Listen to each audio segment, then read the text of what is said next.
होता है अर्थव्यवस्था में, मतलब आपको विनिमय दर निर्धारण का हम लोग चैप्टर डिस्कस करने जा रहे हैं, और विनिमय दर के निर्धारण के चैप्टर में विनिमय दर का निर्धारण वहां पर होता है जहां पर विनिमय दर की मांग और विनिमय दर की पूर्ति बराबर होती है। उस पॉइंट को हम लोग एक्सचेंज रेट डिटर्मिनेशन पॉइंट कहते हैं, विनिमय दर का निर्धारण बिंदु कहते हैं। तो जब विनिमय दर का निर्धारण वहां पर होता है जहां पर विनिमय की मांग और विनिमय की पूर्ति दोनों बराबर होती है, तो आखिर वो पॉइंट कौन सा होगा, पहला पॉइंट। दूसरा पॉइंट है कि विनिमय की आखिर मांग किसे कहते हैं। तो याद रखना, इसमें लिखा पहला टॉपिक आपका विनिमय दर यानी फॉरेन एक्सचेंज यानी फॉरेन रिजर्व यानी विदेशी मुद्रा की मांग। सीधा मतलब है, इसका मतलब होता है विदेशी विनिमय दर का तात्पर्य विदेशी मुद्रा की मांग, यानी अर्थव्यवस्था में कितनी विदेशी मुद्रा की मांग है इसको दर्शाता है। और अर्थव्यवस्था में, भारतीय अर्थव्यवस्था के बाद विदेशी विनिमय की पूर्ति कितनी है, अर्थात विदेशी विनिमय हमारे पास, विदेशी मुद्रा हमारे पास कितनी है, उसके आधार पर निर्धारित होता है अर्थव्यवस्था में विनिमय दर। अब आपका प्रश्न है कि आखिर फॉरेन करेंसी की हमको आवश्यकता क्यों पड़ती है, आखिर हम लोग फॉरेन करेंसी की जरूरत क्यों पड़ती है, इसकी हम लोग फॉरेन करेंसी की डिमांड क्यों करते हैं, एंड फॉरेन करेंसी की सप्लाई आरबीआई क्यों करता है, क्यों, हमारे पास भी तो एक मुद्रा है।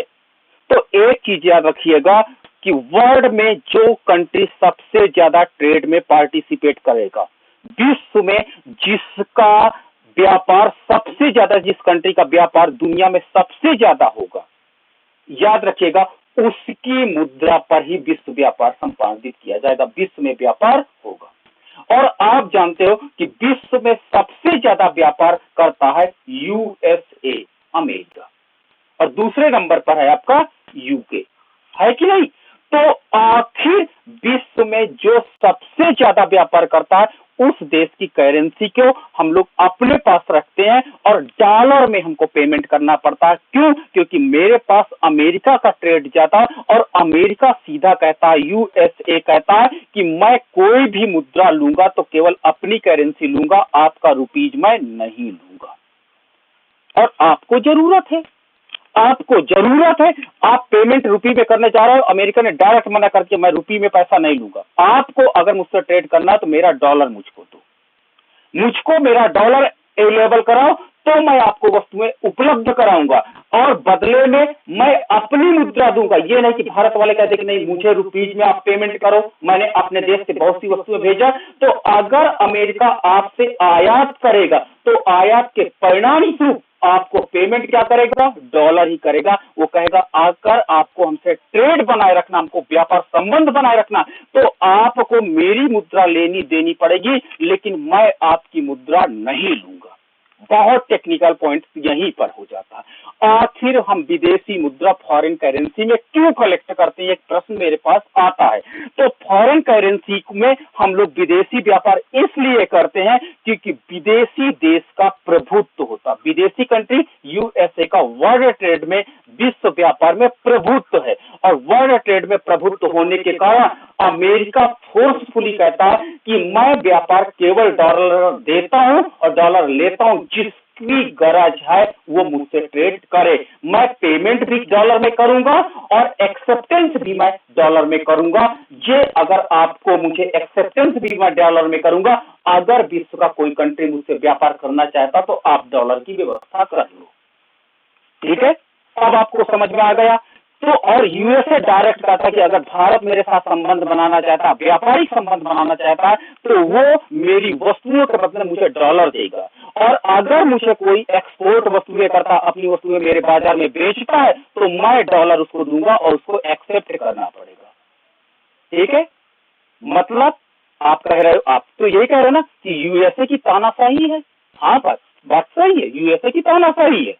वर्ल्ड लेवल पर अमेरिका, जो देश वर्ल्ड में सबसे ज्यादा ट्रेड में प्रभुत्व रखता है, वो फोर्सफुली आपसे कह सकता, बलपूर्वक आपसे कह सकता है कि आपको मेरी मुद्रा में ही पेमेंट देना है और पेमेंट स्वीकार करना है। ये बात आपको गांठ बांध लेनी चाहिए कि अर्थव्यवस्था में अगर इंडिया को वर्ल्ड ट्रेड में पार्टिसिपेट होना, विश्व व्यापार में सम्मिलित होना है, विश्व व्यापार में सम्मिलित होना है, तो उसके परिणाम स्वरूप इंडिया को विदेशी मुद्रा अपने पास डॉलर के रूप में रखनी पड़ेगी और विदेशी मुद्रा लेने के लिए और देने के लिए तैयार होना पड़ेगा। क्लियर है? लेने और देने के लिए हमको विश्व स्तर पर तैयार रहना होगा, तभी विश्व व्यापार में हम लोग प्रतिभाग कर सकते हैं। नहीं तो आप अपने घर में बैठो, उनको कोई आवश्यकता नहीं है आपसे व्यापार करने की, ये यूएसए बोल रहा है। अब अगर आप अपने देश को व्यापार करते हो, क्योंकि ट्रेड करने से याद रखना आपके देश का लाभ बढ़ता है, ट्रेड करने से याद रखना प्रॉफिट इंप्रूव होता है, प्रॉफिट तेजी से बढ़ता है। तो ट्रेड हमारे लिए प्रॉफिटेबल है, तो वर्ल्ड लेवल पे हम ट्रेड में पार्टिसिपेट होना चाहते हैं और वर्ल्ड लेवल में ट्रेड में पार्टिसिपेट होने के लिए हमको क्या चाहिए? विदेशी मुद्रा चाहिए, ताकि हम उनका लेन देन का भुगतान उनकी मुद्रा में कर सके, उनकी मुद्रा में कर सके। किनकी मुद्रा में? जिस देश से हमको व्यापार संबंध बनाने होंगे। तो आपका एक प्रश्न और आ रहा है मेरे पास। प्रश्न क्या आ रहा है कि क्या सर हमारी भी ऐसी कंडीशन हो सकती है कि विश्व व्यापार में हमारी मुद्रा को लोग अपने पास इसी तरह रखें विश्व व्यापार में?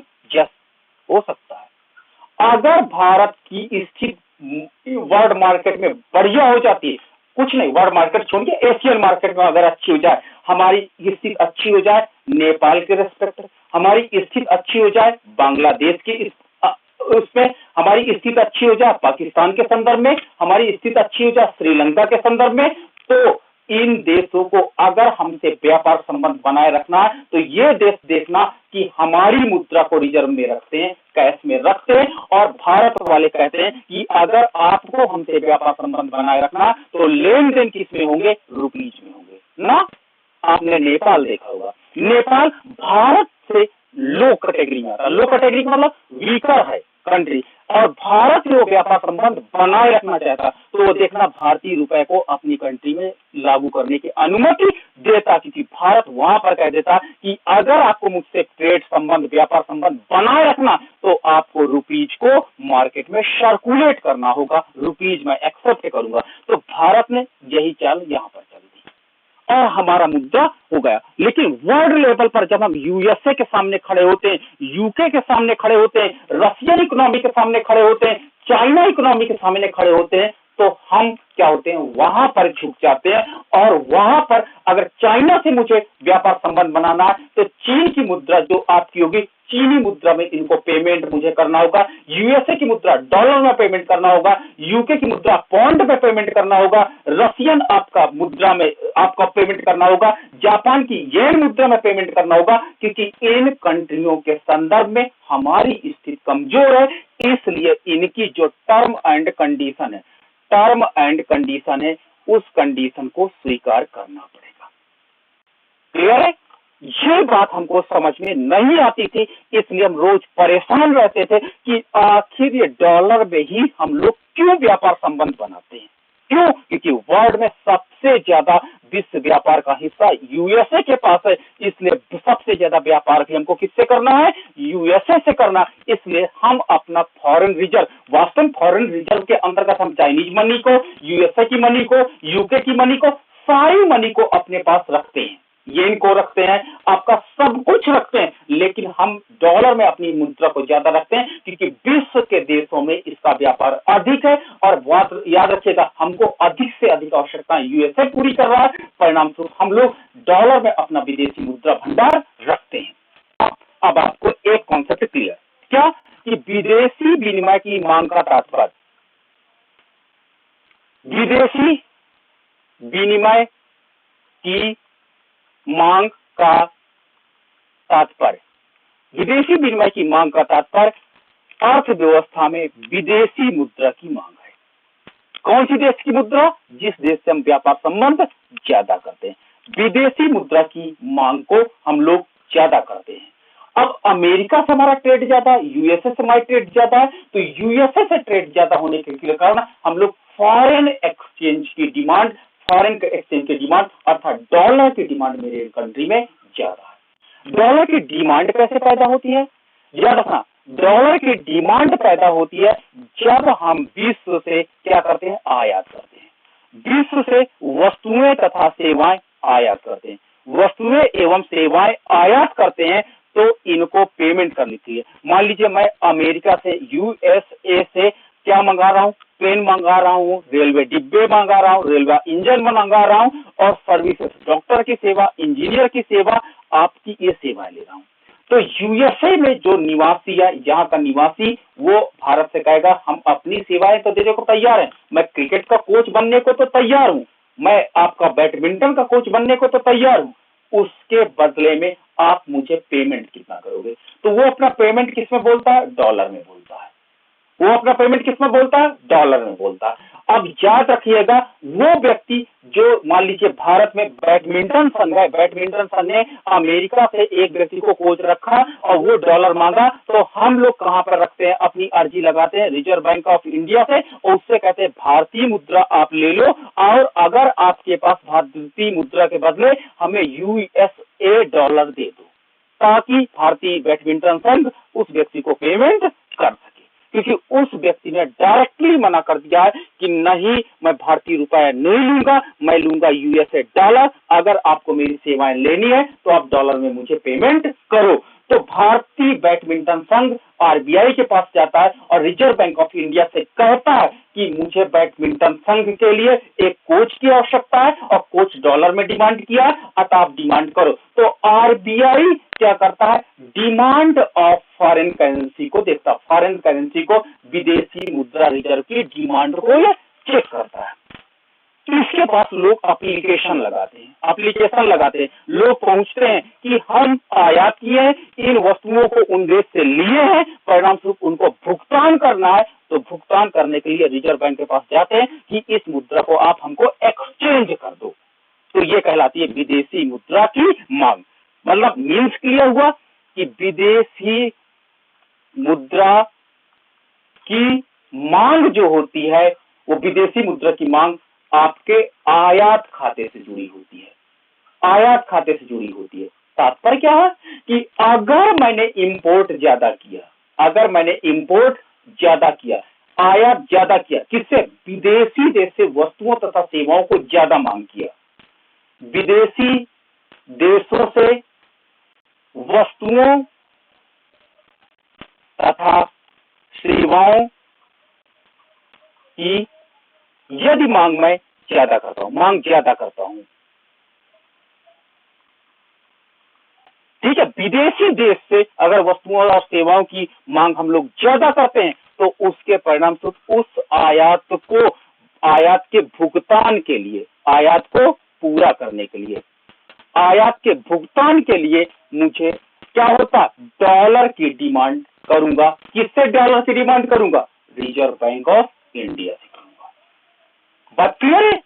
अगर अर्थव्यवस्था में विदेशी देश से, अगर मेरे देश में कम वस्तुएं उत्पादन होती, मैं पेन बाहर से मंगाता हूं, तेल बाहर से मंगाता हूं, प्याज बाहर से मंगाता हूं, सारी वस्तुएं तथा सेवाएं अगर फॉरेन करेंसी में मुझे विदेश से मिलती है, तो उनका पेमेंट जो होता है, भुगतान जो होता है, वो क्या होता है? वो किसमें? डॉलर में करना पड़ता है। डॉलर में हमको भुगतान करना अनिवार्य हो जाता है। तो यहीं से आपको फॉरेन करेंसी की डिमांड प्राप्त होती है, डिमांड ऑफ फॉरेन करेंसी की प्राप्त हो जाती है, विदेशी मुद्रा की मांग पैदा हो जाती है।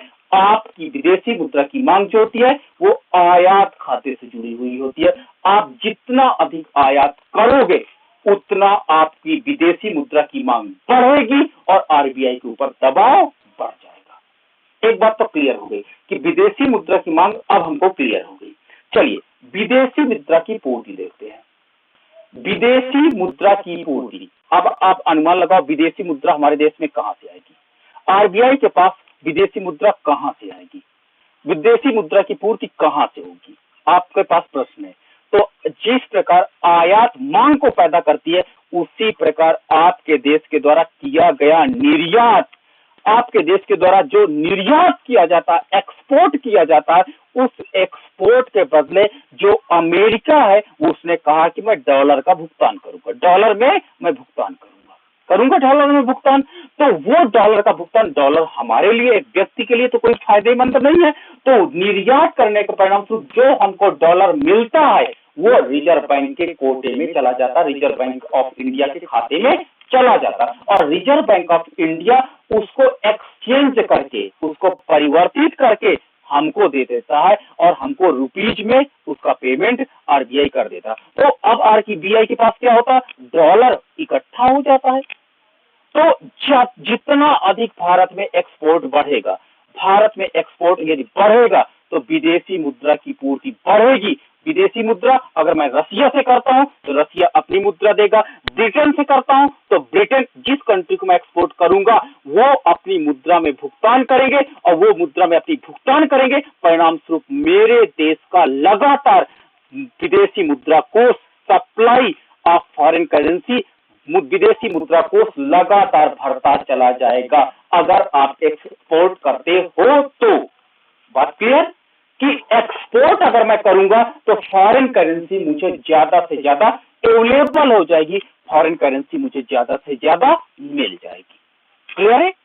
तो अगर एक्सपोर्ट देश में होता है तो हमारे पास आरबीआई के पास एक बहुत बड़ा कई विदेशी मुद्रा का, रिजर्व बैंक ऑफ इंडिया के पास जो फंड इकट्ठा होगा वो कई देश की करेंसी का फंड होगा। अगर मैं एक्सपोर्ट बढ़ाऊंगा, हमारे देश के लोग एक्सपोर्ट बढ़ाएंगे, अपनी वस्तुओं तथा सेवाओं को विदेश की बाजार में बेचेंगे तो कई देश की मुद्रा हमारे देश में आ जाएंगी। परिणाम स्वरूप हमारे देश में विदेशी मुद्रा भंडार तेजी से बढ़ेगा। विदेशी मुद्रा भंडार तेजी से बढ़ेगा। क्लियर है? तो आपको बात क्लियर हुई। रिजल्ट यह निकला कि विदेशी मुद्रा की मांग, विदेशी मुद्रा की मांग आपके आयात खाते से होता है। अगर देश में आयात बढ़ेगा तो विदेशी मुद्रा की मांग बढ़ेगी, ताकि क्योंकि हमको भुगतान करना है, क्योंकि हमको जिससे हमने आयात किया है, क्योंकि हमने आयात किया है तो उसको भुगतान करना है। इसलिए हम रिजर्व बैंक ऑफ इंडिया के पास जाते हैं और अपनी रुपीज मुद्रा देते हैं और रुपीज मुद्रा देने के बाद डॉलर हम लोग लेते हैं और डॉलर से पेमेंट कर देते हैं।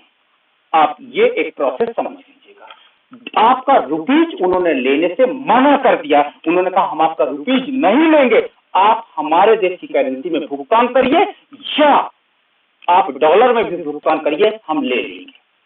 तेल का भुगतान आप डॉलर में करिए, ले लेंगे, क्योंकि वो देश कहते हैं कि अमेरिका सबसे शक्तिशाली देश है विश्व व्यापार में।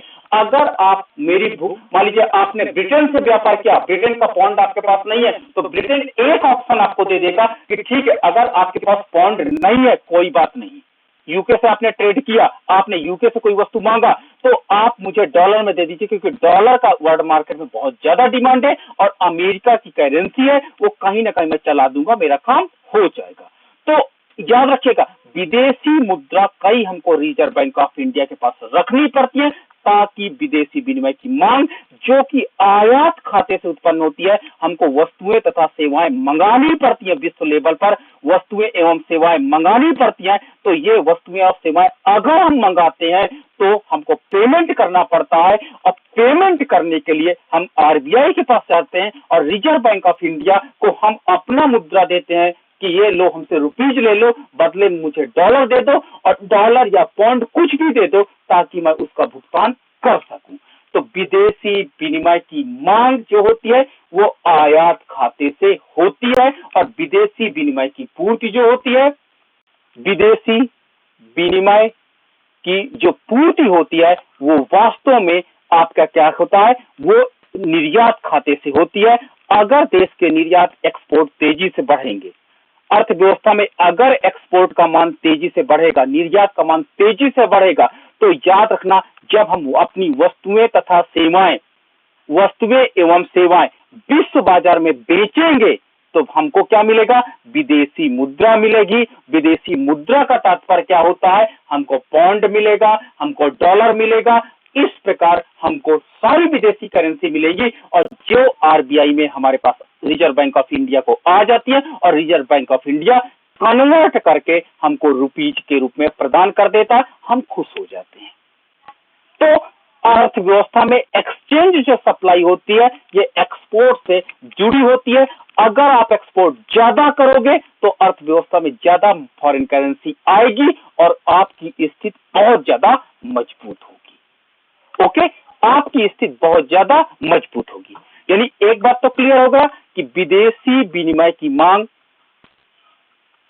विदेशी विनिमय की जो मांग है वो वास्तव में आयात खाते से जुड़ी हुई है, आयात से जुड़ी हुई है, और विदेशी विनिमय की जो पूर्ति होती है वो किससे जुड़ी हुई है? निर्यात से जुड़ी हुई है। अगर आपके एक्सपोर्ट तथा इंपोर्ट दोनों बराबर हैं तो आपको जितना भुगतान करना है वास्तव में उतनी मुद्रा है, तो एक्सचेंज रेट स्थिर रहेगी। तो देखो, मांग तथा पूर्ति दोनों बराबर है। अब विदेशी विनिमय की जो मांग होती है, फॉरेन एक्सचेंज डिमांड, FED मैंने कर दिया। फॉरेन एक्सचेंज की जो डिमांड है, it is function of exchange rate. ये किसका फलन है? ये विनिमय दर का फलन है। अगर विनिमय दर ऊंचा होगा तो, अगर आरबीआई ने कहा कि देखो, विनिमय दर ऊंचा होने का तात्पर्य है कि $1 का दाम कितना है। ठीक है, आप एक्सपोर्टर हो या इंपोर्टर हो, आप मान लो आयात करता हो, ठीक है, आप रिजर्व बैंक ऑफ इंडिया के पास जाते हो, कहते हो कि मैंने एक सर क्या मंगाई है, विदेश से मैंने एक लैपटॉप मंगाया है, लैपटॉप मंगाया है, वो क्या है? वो है $25 का। आप यही कहोगे, वो तो डॉलर में बेचते हैं। तो आप रिजर्व बैंक ऑफ इंडिया के पास जाओगे, बोलोगे रिजर्व बैंक ऑफ इंडिया से, आरबीआई से, कि डॉलर क्या रेट है? उसने कहा $100 का $1 है, सपोज दैट। तो आपने कहा कि मुझे 25,000 रुपए देना पड़ेगा, अरे 2500 रुपए देना पड़ेगा, तो आपको $25 मिल जाएंगे ना। 25 रुपए देने के परिणाम स्वरूप आपको क्या होता है? $25 अवेलेबल हो जाएंगे। क्लियर है ना? तो आप आरबीआई को कितना दोगे? 25 रुपए दोगे, तब आपको $25 मिलेंगे, और उस डॉलर से आप क्या करोगे? अमेरिका की उस कंपनी का पेमेंट कर दोगे। तो ये एक्सचेंज रेट होती है। और अगर ये एक्सचेंज रेट जो $1 बराबर 100 रुपये थी, अगर ये बढ़कर के $1 बराबर 500 रुपए के बराबर हो जाए, ये एक्सचेंज रेट अगर बढ़कर के आरबीआई इसका रेट बढ़ा दे, तो आप क्या करोगे? डॉलर की डिमांड क्या कर दोगे? पहले से कम कर दोगे। भैया 500 रुपए का $1 है, चलिए अरे $25 तो कलेक्ट करने के लिए मुझे बड़ी मुश्किल होगी। तो जब एक्सचेंज रेट ज्यादा होता है तो विदेशी विनिमय की मांग क्या क्या होती है? कम होती है। और जब एक्सचेंज रेट कम होता है तो विदेशी विनिमय की मांग कम होती है। अरे आरबीआई अगर मान लो $1 का दाम क्या कर दे? 20 रुपए कर दे, तो शायद आप सभी लोग जाओगे और मार्केट में $100 के $5 लेकर के लैपटॉप खरीदने लगोगे। तो अर्थव्यवस्था में विदेशी विनिमय की मांग जो होती है, फॉरेन, ये डिमांड ऑफ एक्स, DX कहा जाता है, फॉरेन रिजर्व की डिमांड जो होती है, ये विनिमय दर का फलन होती है। और विनिमय दर यदि ऊंचा होता है तो विनिमय की मांग कम होती है, विदेशी मुद्रा की मांग कम होती है। और यदि विनिमय दर कम है, यानी $1 बराबर 20 रुपए है, तो विदेशी विनिमय की मांग ज्यादा होती है, अर्थात हम डॉलर की मांग ज्यादा कर देंगे। तो रिजल्ट क्या आया कि विदेशी विनिमय का जो मांग वक्र होता है वो निगेटिव स्लोप का होता है, DX निगेटिव स्लोप का होता है। ये विदेशी विनिमय का मांग वक्र है। विदेशी विनिमय का ये मांग वक्र होता है, ये विदेशी विनिमय का मांग है, नीचे मैंने ले लिया। अगर अर्थव्यवस्था में, ये आपका रेट ऑफ एक्सचेंज है, अगर अर्थव्यवस्था में, ठीक है, $1 बराबर 500 रुपए है, तो आप शायद ए पॉइंट पर रहोगे। आप क्या करोगे? आप कहोगे 500 रुपए का रेट, $1 का दाम क्या चल रहा है? 500 रुपए चल रहा है, तो आप शायद इतनी ही विदेशी मुद्रा लोगे। भैया हमको ज्यादा नहीं चाहिए, हमको थोड़ा सा दे दो, हम ज्यादा इंपोर्ट नहीं करेंगे, रहने तो हमको ज्यादा इंपोर्ट नहीं करना है। तो आपके द्वारा विदेशी विनिमय की मांग जो होगी वो कम हो जाएगी। अगर एक्सचेंज रेट OR1 है, और अगर एक्सचेंज रेट OR2 है, अगर एक्सचेंज रेट OR2 है, विदेशी विनिमय की दर कम हो जाती है, और आप आ जाते हैं बी पॉइंट पर। बी पॉइंट क्या दर्शाता है? बी पॉइंट रिप्रेजेंटिंग $1 का दाम 20 रुपए है। तो जब 20 रुपए में $1 की वस्तुएं आपको मिल जाएंगी, तो जब विनिमय दर कम हो जाएगी तो आप ज्यादा विदेशी मुद्रा आप प्रयोग करोगे, यानी OX विदेशी मुद्रा, आप उसकी मांग को आप बढ़ा करके OX1 कर दोगे। क्लियर है? तो इस प्रकार अर्थव्यवस्था में जब विनिमय दर का मान कम होता है तो विदेशी विनिमय की मांग अधिक हो जाती है, और यदि विदेशी विनिमय का मांग की एक्सचेंज रेट ऊंचा हो जाएगा तो विदेशी विनिमय की हम लोग मांग पहले से कम कर देते हैं। अर्थात demand of exchange rate is the function of exchange rate, demand of foreign currency यानी डिमांड ऑफ फॉरेन करेंसी या foreign reserve is the function of exchange rate. Exchange rate का फलन है। अगर एक्सचेंज रेट का मान ज्यादा है तो लोग विदेशी मुद्रा की मांग कम करते हैं। आप आयात कम करोगे, भैया बहुत महंगा है, आप आयात नहीं करोगे ज्यादा, और अगर एक्सचेंज रेट का मान कम है तो आप विदेशी विनिमय की मांग ज्यादा करोगे। That have the negative relationship with its exchange rate. इस विनिमय दर के क्या होता है, साथ निगेटिव रिलेशनशिप पाया जाता है। चलिए, विदेशी विनिमय की पूर्ति, विदेशी विनिमय की पूर्ति, विदेशी विनिमय की पूर्ति, ठीक है। अगर अर्थव्यवस्था में जो सप्लाई ऑफ फॉरेन करेंसी होती है, एसेट्स होती है, ये आपका रेट ऑफ एक्सचेंज का फलन है। अर्थव्यवस्था में यदि विदेशी विनिमय का मान ज्यादा होता है तो लोग ज्यादा एक्सपोर्ट करते हैं। आप याद रखना, एक्सपोर्ट करते से विदेशी विनिमय की पूर्ति होती है। मान लीजिए 1 kg आलू अमेरिका में $2 का मिल रहा है, तो आप भारतीय बाजार में बेचोगे कि अमेरिकन बाजार में? आप पूछोगे सर ये बता दीजिए कि $1 का मान कितना रुपए में, आप यही तो पूछोगे। मैं कह दूं कि 1 किलो आलू का दाम $2 है, तो आप बोलोगे सर पहले डॉलर की वैल्यू बताइए, मुझे डॉलर की वैल्यू नहीं। मैंने कहा कि $1 का मान ₹100 है, तो आपने कहा कि भारत में अगर मैं 1 किलो आलू बेचूंगा तो 20 ही रुपए मिलेंगे। अगर मैं अमेरिका में बेच देता हूं तो मुझे 1 किलो आलू से कितना रुपए मिल जाएगा, भारतीय रुपए? 200 रुपीज मिल जाएगा, ठीक है। तो आपने कहा सर एक काम करो, मेरा ये आलू चलो अमेरिका में बिकवा दो, ठीक है। आप कहोगे कि सर ये मेरा आलू है, मेरे पास 2 kg आलू है, आप 2 kg 10 kg आप मेरा आलू अमेरिका में बिकवा दो। भारत में 20 रुपए से बेचने से अच्छा अमेरिका में चलो 200 रुपए का बेच ले। मैं अगले दिन आपको बताया कि सर $1 का दाम 500 रुपए हो गया है। आप बिल्कुल सरप्राइज हो जाओगे, सरप्राइज हो जाओगे सर, यानी इसका तात्पर्य है कि 1 kg आलू का दाम आपने कहा $2 है और $1 का दाम 500 रुपए है, अर्थात मुझे 2 kg आलू से या 1 kg आलू से आप कह रहे हो कि मुझे 1000 रुपये मिल जाएगा। मैंने कहा यस, क्यों? क्योंकि एक्सचेंज रेट बढ़ गई है। आप पता क्या करोगे, आप मेरे पीछे पड़ जाओगे, सर मेरा आलू बिकवाइए, मैं आज तक आपका पीछा नहीं छोड़ूंगा, आपके पीछे पीछे मैं चलूंगा। तो आप ध्यान से देखोगे, जब विनिमय दर का मान कम होता है तो क्या होता है, एक्सपोर्ट का पैटर्न कम होता है, सप्लाई ऑफ एक्सचेंज कम होता है। लेकिन जैसे ही एक्सचेंज रेट बढ़ा आप मेरे पीछे पड़ गए। तो यानी अगर एक्सचेंज रेट बढ़ेगा तो आप सप्लाई करने के लिए उतावले हो जाओगे। अगर एक्सचेंज रेट और बढ़ जाता है, एक्सचेंज रेट और बढ़ जाता है तो आप शायद मेरे पीछे पड़ जाओगे, नहीं मेरा बिकवाइए, मेरा आलू बिकवाइए। वही अगर एक्सचेंज रेट में कह दूं कि $1 बराबर ₹1 की है, 1 kg आलू $2 का है और $1 बराबर क्या है, $1 का दाम ₹1 है, तो भारत में कहोगे मैं 1 किलो आलू बेचूंगा तो 20 रुपए का बिकेगा, अमेरिका में कितने का बिकेगा, $2 का। मैं आपके पीछे दौड़ूंगा, आप कहोगे भैया मुझे नहीं बेचना, मैं मार्केट में अपने इंडियन मार्केट पे बेच लूंगा। तो अगर एक्सचेंज रेट का मान कम हो जाता है तो उसके परिणाम स्वरूप अर्थव्यवस्था में पूर्ति भी कम हो जाएगी। अर्थात मुझे जब मार्केट में, इंटरनेशनल मार्केट में अच्छा एक्सचेंज रेट, अच्छा प्राइस नहीं मिल रहा तो मैं क्यों फॉरेन मार्केट में बेचूं, अपने घरेलू मार्केट में क्यों ना बेचूं, ये आपके मन में चलता है।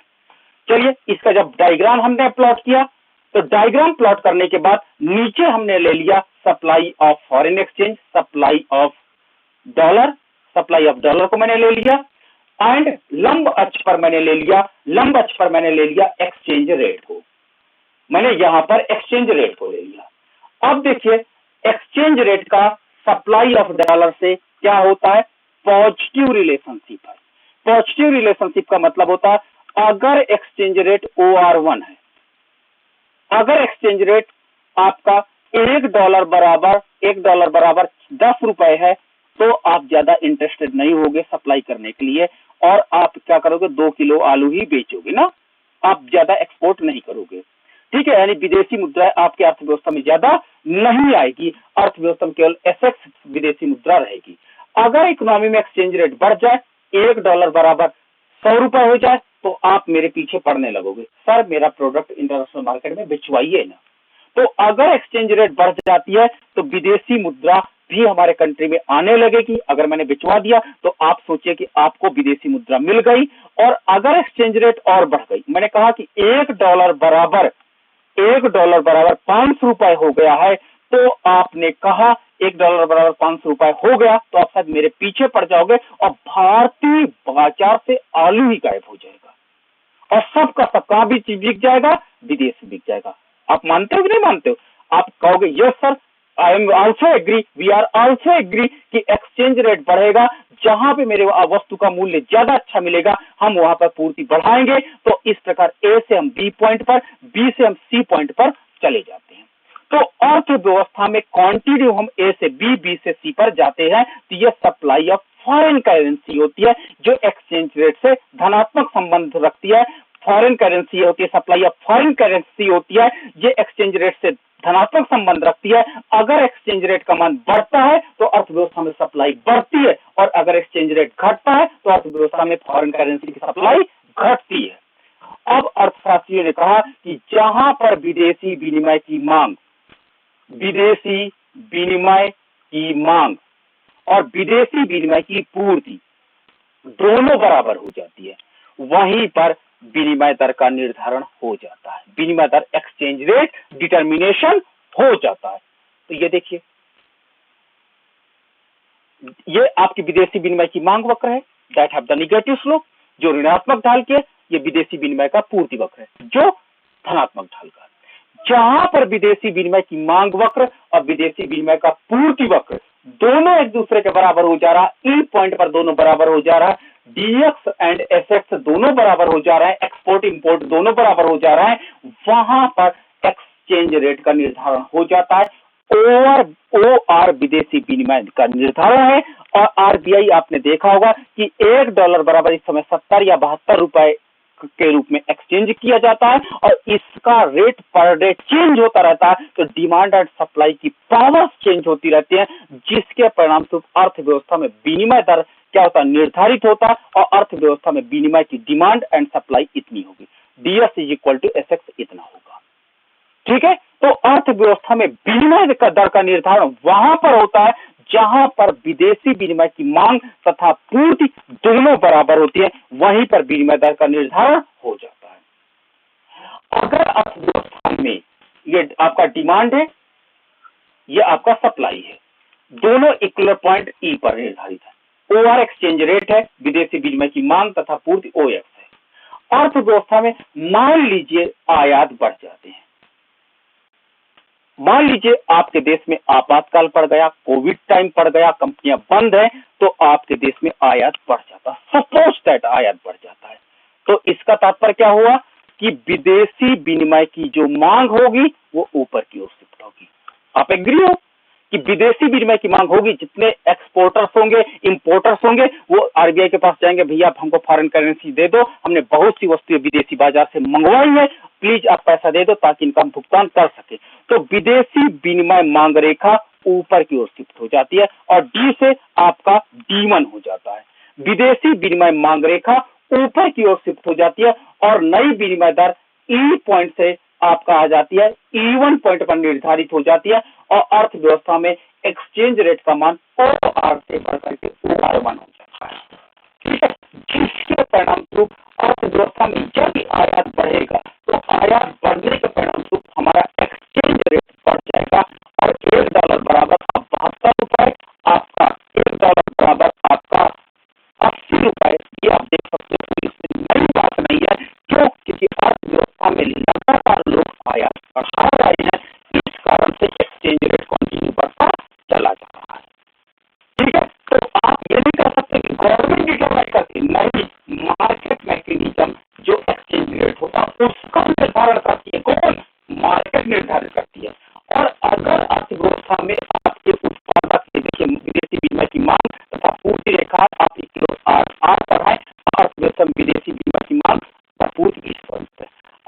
अर्थव्यवस्था में, अगर अर्थव्यवस्था में, एक मिनट थोड़ा सा गड़बड़ है, ये विदेशी विनिमय की मांग, ये पूर्ति रेखा है। अर्थव्यवस्था में एक्सचेंज रेट का निर्धारण पर होता है और अर्थव्यवस्था में विदेशी विनिमय की मांग तथा पूर्ति कोरियस होती है।